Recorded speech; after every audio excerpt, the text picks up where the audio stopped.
When the doctor said my wife was 10 weeks pregnant, I froze. Because 10 weeks ago, I was overseas. My name is Michael Dawson, and for most of my adult life, I thought I had it all. At 40, I was living the American dream in Colorado Springs.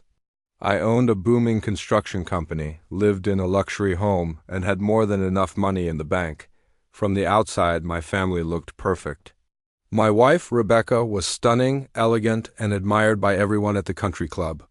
Our 13-year-old son, Jacob, was a star athlete and a brilliant student. People saw us and they saw success. But perfection has a way of hiding the cracks. Cracks I chose to ignore until they split my life in two.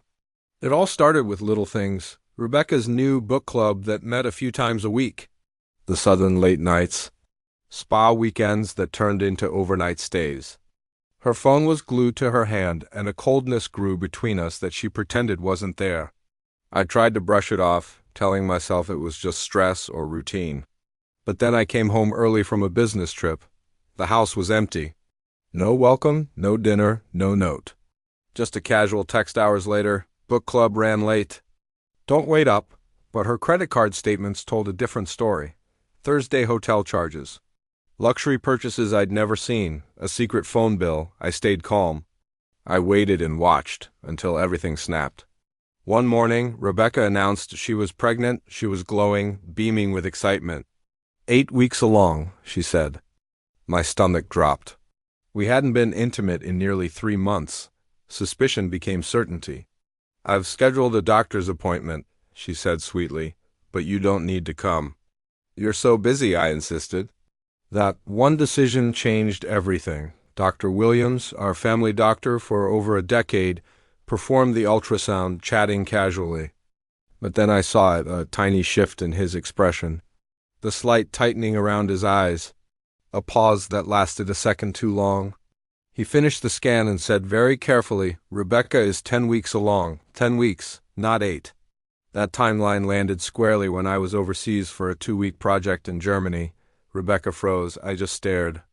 After she stepped out, Dr. Williams pulled me aside.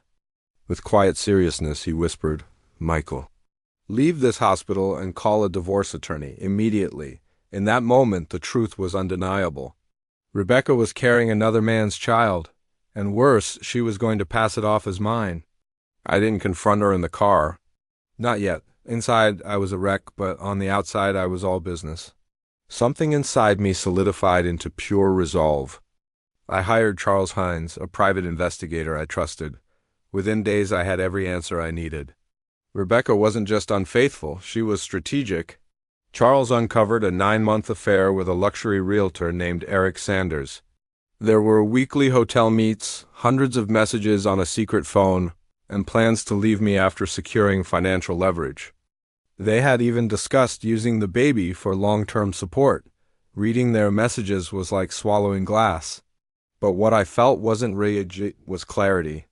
I gathered every screenshot, recording, bank statement, and video. Organized, flagged, bulletproof. While I built my case, Rebecca put on the performance of a lifetime. Suddenly, she wanted romantic dinners, deep conversations, counseling, anything to sell the illusion that she was trying to fix our marriage. I let her think it was working. But every smile was a strategy, and every fake tear was just more evidence of her manipulation. I set a trap for her lover first. I arranged a meeting with Eric, posing as an investor for one of his projects. He arrived oozing confidence. I dismantled him in minutes. Every lie he told, I countered with evidence. Then I laid out the deal. You end this relationship today and you leave town. Or everything I have goes straight to the district attorney. He folded instantly. And just like that, Rebecca's fantasy future evaporated. I met Rebecca for lunch and placed an envelope on the table. Divorce papers, I said. Her smile collapsed. You can't be serious. I slid my phone across the table, showing her the messages she'd sent Eric, the ones about selling me out, controlling the timing and mocking my naivety. Her face drained of color. Michael, she started. No more lies, I cut her off. I laid out my terms. She keeps the house, 1 year of support, and I get full custody of Jacob, no claim to my company. She balked, threatened, and cried, but her performance was over. She finally realized I was done. She signed the papers within 48 hours. Eric fled the state, abandoning her and the baby. 2 years later, a news alert popped up on my phone. Eric Sanders arrested for massive real estate fraud.